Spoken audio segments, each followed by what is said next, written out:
Well, good morning. Welcome back to the Broadcast Retirement Network. I'm Jeff Snyder. This is BRN AM for Tuesday, September 20th, 2022. And our top story today, can you get student loan forgiveness even if you're in college? Well, good morning, Mark. Thank you so much for joining us again on the program. Thank you for having me. All right, let's talk student loan forgiveness because during the summer, here it is in September, but I think during the summer, we received an announcement that some individuals were going to be getting forgiveness of a portion of their federal student loan. Just to refresh the memories of myself and the audience, what are some of the basics we need to know about that student loan forgiveness? So the student loan forgiveness is up to $10,000 per borrower. It'll be less if the borrower owes less than $10,000. If the borrower never received a federal Pell Grant. If the borrower at one point received a federal Pell Grant, then they get an extra $10,000 of loan forgiveness or $20,000. Pell Grant recipient status is a marker of low income status. In addition, there are income phase-outs where if your income is over $125,000 a year as a single individual or $250,000 as married or head of household, you're ineligible for the forgiveness. This combines to yield in about 87% of the forgiveness dollars going to borrowers who earn $75,000 or less per year. Now, Mark, with all that information, do I need to submit anything? I'm not saying I actually haven't been to school in a long time. A lot of people would say that's very clear and evident. But what do I need to do to get this loan? Do I need to submit paperwork, or is it something that forgiveness, or do I need to? Will it be done automatically, or both? It's a combination of both. An application form will become available in early October. For some borrowers, the U.S. Department of Education already knows their income information and can determine eligibility entirely on their own. For the rest of the borrowers, in 8 million borrowers, the department has the income information. For the rest of the borrowers, the U.S. Department of Education will need the borrowers to submit this form. It is supposed to be a simple form.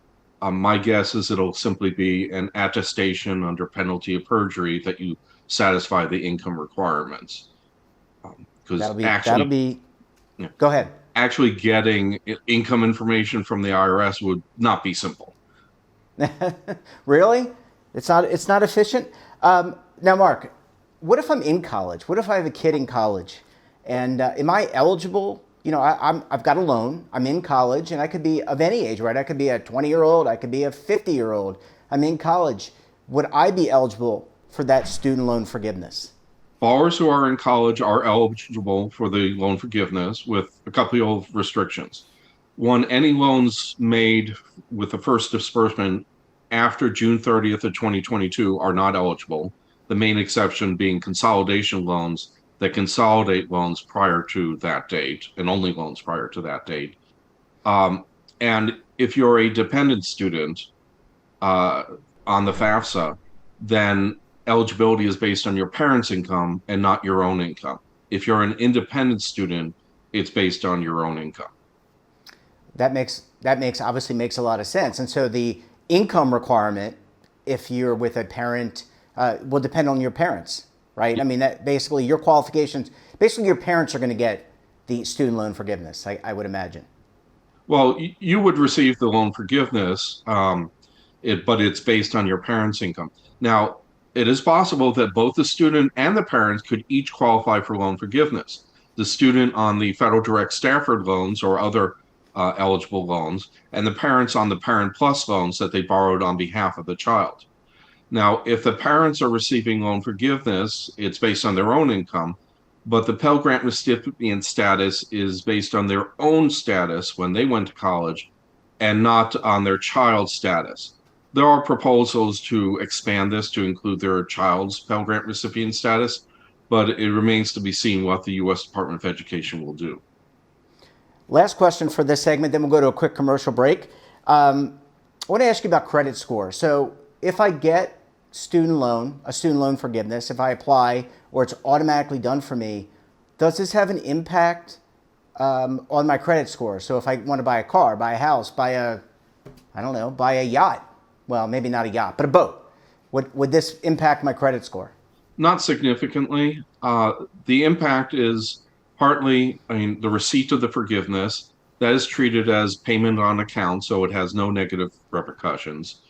The main impact is student loans are installment loans, and if you've been paying your loans on time, then you were previously getting a series of on-time payments. If you were paying them late, you'd be getting late payments on your credit history. So the elimination of the student loan debt eliminates that payment history going forward. Now, in addition to all of this, there is something called the Fresh Start Initiative. Borrowers who were in default on their federal student loans prior to the pandemic, and there's about 7.5 million of them, have qualified for rehabilitation, and they're bundling this into a program they're calling Fresh Start, where the default will be removed from your credit history. Your loans will be returned to a current status, and you have a year to choose a repayment plan and make payments on that repayment plan. If you make the payments, the return to a current status will be permanent. If you don't make payments under a repayment plan, and a zero payment under an income-driven repayment plan counts, then your loans will go into default again after the end of that year, by the end of 2023. Well, thanks for that, Mark. As I said, I need to take a very quick commercial break. When we come back, we'll talk more about student loan forgiveness, what you need to know. You're going to want to stay tuned right here on BRN AM.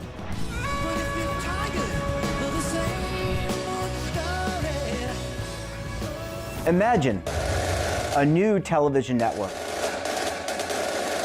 that will make you richer, healthier, and in control of your financial future.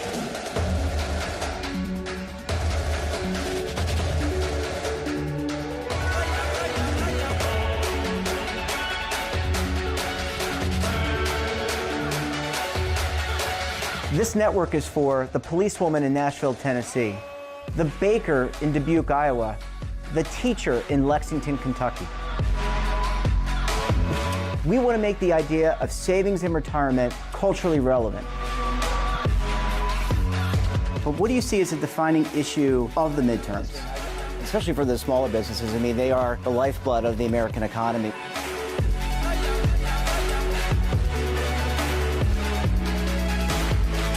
Featuring exclusive interviews, current affairs, and docuseries. 33 years old, you retired early. The philosophy is money only matters if it helps you live a life that you love. But you got to start thinking about retirement as soon as you get in. The Broadcast Retirement Network will drive very high engagement with premium partnerships. So this isn't retirement and savings for your parents or grandparents. This is for all Americans. And we're going to change the way you think about money.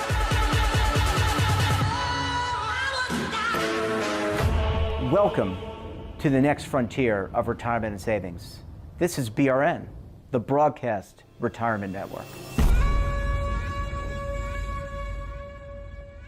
Are you over 50? Would you like to get up to 33% more income in retirement? Then call now for this free book, Annuity Do's and Don'ts for Baby Boomers. This free book reveals little-known secrets about annuity strategies that will help you make the right choices before buying an annuity. Call right now for your free book, and as a bonus, we'll also throw in a free annuity rate report, both absolutely free, for calling Annuity General today. Call 800-504-8194. Mark, thanks so much for staying with us this morning. We really appreciate you being here. Thank you for having me. All right, one thing I didn't ask you, and I want to touch on this, is taxation. If I have a student loan, or if the parent qualifies for student loan forgiveness as well, do I have to pay taxes on that forgiveness? Well, normally the forgiveness of any kind of debt is treated as income, where the forgiveness is as though someone gave you the money to pay off your loans. But the American Rescue Plan Act provided tax-free status for all student loan forgiveness through December 31st of 2025.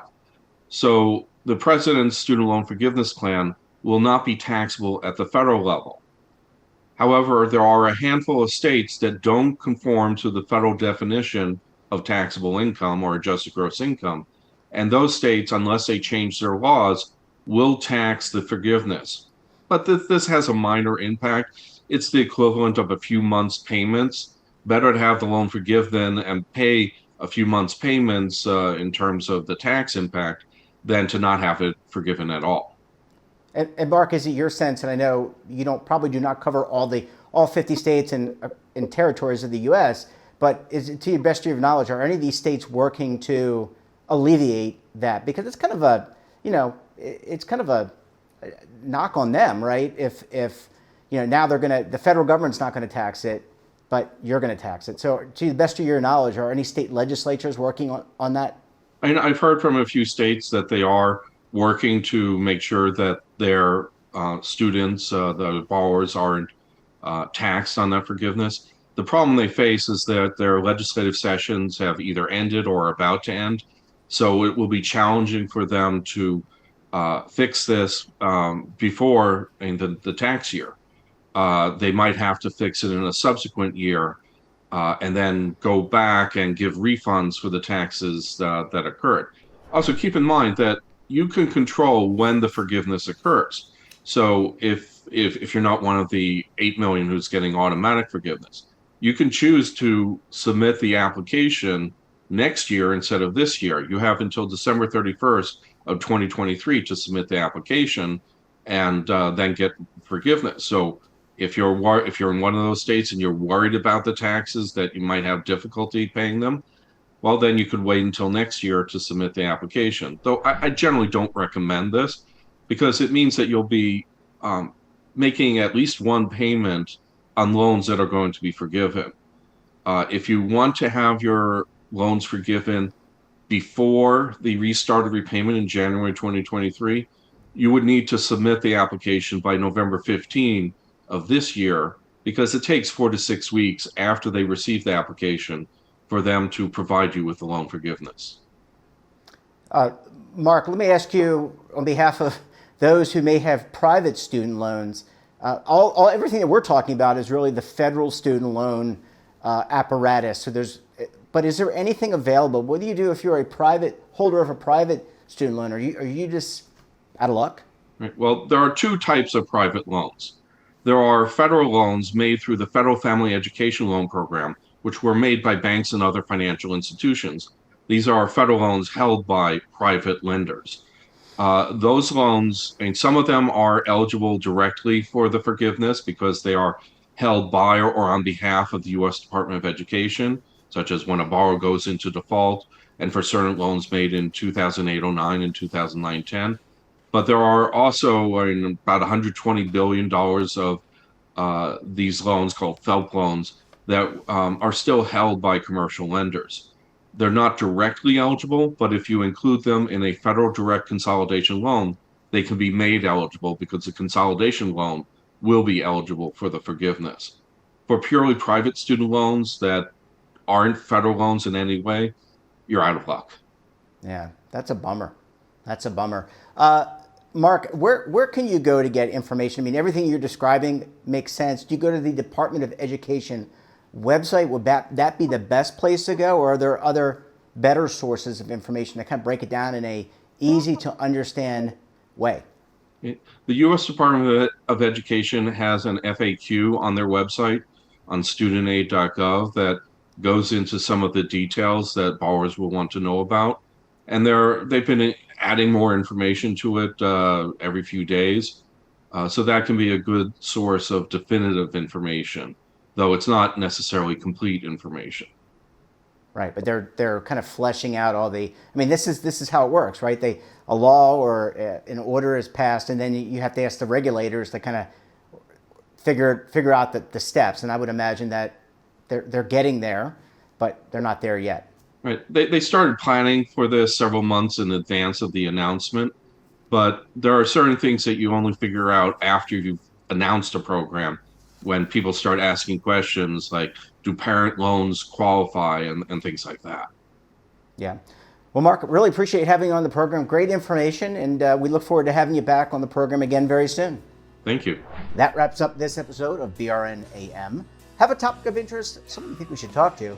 Drop us a line. And don't forget, for all the latest curated news and lifestyle, wellness, finance, tech, entertainment, so much more, all in one place, check out today's edition of our daily newsletter, The Morning Pulse.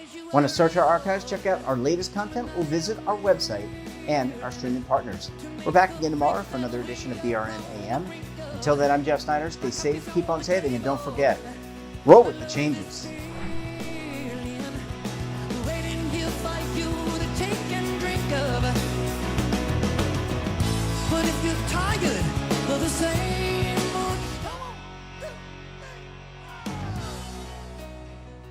Now is your opportunity to co-create content around any topic on the first lifestyle and wellness network. Reach a global audience through our platform and co-own exclusive branded content.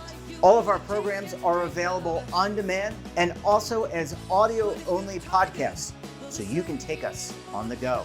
Broadcast Retirement Network, available anytime, anywhere, and on any device.